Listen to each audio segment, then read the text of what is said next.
ये खुद में एक सब्जेक्ट है and it's a never ending subject क्योंकि AI is constantly evolving. Correct. Second, आप पीपल स्किल्स पर काम करो क्योंकि that is relevant for every single industry, every single career. Human politics का एक एलिमेंट रहता है कॉर्पोरेट करियर्स में भी.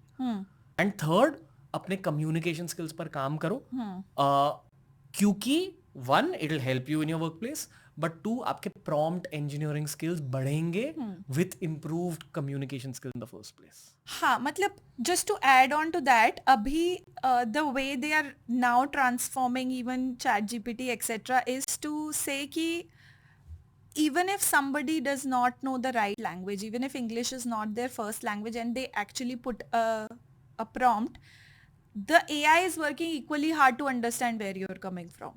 So if you make even 30% of the effort, the remaining 70% of the effort will be made by the AI itself, right? Because it genuinely believes that user क्या चाहता है वो फिगर आउट करना मेरी responsibility है, right? And because उसका पूरा algorithm ये करना चाह रहा है कि भैया मुझे जानना है कि तुम क्या चाहते हो, तो वो अपनी तरफ से पूरा हार्डवर्क करेगा.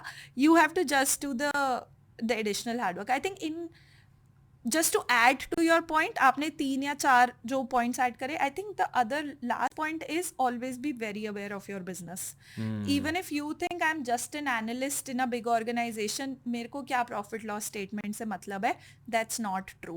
Everything in corporate turns into dollar value. So figure out हर एक problem, छोटी से बड़ी problem जो आप solve कर रहे हो, उससे associated dollar value क्या है और वो chain में कहाँ पर आप impact create कर सकते हो. Because that's also another way you show that I am an invaluable employee of your company, where you know I know where the money is flowing. Basically ये सब चीजें करके आप अपने बॉस को कह रहे हो, देखो अगर आपको पैसे कमाने हैं, यू कांट टेक मी